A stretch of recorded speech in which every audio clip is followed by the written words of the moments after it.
उत्तर प्रदेश का प्रतापगढ़ किसी परिचय का मोहताज नहीं है, बल्कि वो खुद अपने आप में एक पूरा परिचय है। जब जब इतिहास के पन्नों में राजा रघुराज प्रताप सिंह उर्फ राजा भैया का जिक्र होगा, तब तब प्रतापगढ़ उस अध्याय की तरह सामने आएगा जिसका पढ़ा जाना बेहद जरूरी होगा। जब राजा भैया उदय प्रताप सिंह के यहाँ कुंवर रघुराज का जन्म हुआ होगा, तब शायद ही किसी ने सोचा होगा कि एक दिन ये नाम न सिर्फ यूपी बल्कि पूरे देश में प्रसिद्धि हासिल करेगा। हिंदुस्तान के किसी भी हिस्से में जाकर जब आप बताएंगे कि आप प्रतापगढ़ से हैं, तो सामने खड़े आदमी के मुंह से अचानक ही निकल जाएगा कि आप राजा भैया के इलाके से हैं। इतनी प्रसिद्धि हासिल करना हर किसी के बस की बात नहीं है। इसके लिए कड़ी मेहनत करनी पड़ती है, असहायों के आंसू पोंछने पड़ते हैं, अत्याचार के खिलाफ आवाज बुलंद करनी होती है, दीन दुखियारों के दर्द को समझना पड़ता है।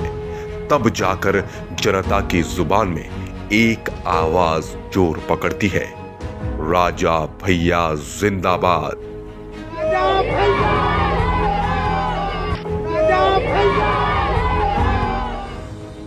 उत्तर प्रदेश की राजनीति में रघुराज प्रताप सिंह एक जाना पहचाना नाम है।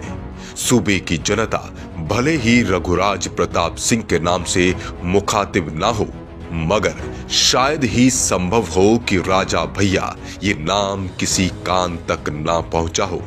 यूपी की राजनीति में राजा भैया की पहचान एक बाहुबली नेता की है, जिन पर डीएसपी जिया उल हक की हत्या से लेकर लूटपाट और अपहरण तक के बड़े संगीन आरोप हैं। राजा भैया प्रतापगढ़ की कुंडा तहसील के रहने वाले हैं, जिसके बारे में कहा जाता है कि राज्य सरकारों की सीमाएं भी यहां आकर खत्म हो जाती हैं। सरकारें खुद में सिमट जाती हैं, सुकुड़ जाती हैं, क्योंकि यहाँ सरकार भी राजा भैया है, सुप्रीम कोर्ट भी राजा भैया है, जनता भी राजा भैया है और दरबार भी राजा भैया है। यहाँ राजा भैया का राज चलता है।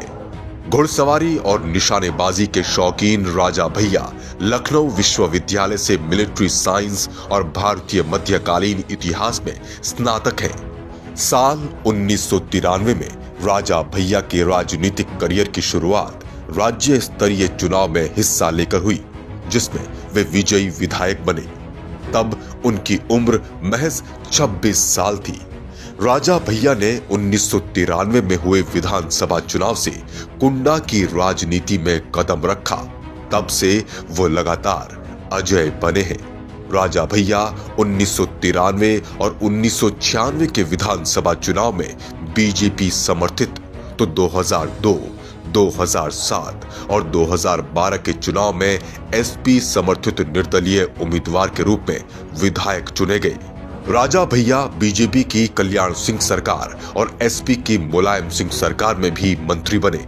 15 मार्च 2012 को राजा भैया दोबारा उत्तर प्रदेश सरकार की कैबिनेट में कारागार और खाद्य मंत्री बने।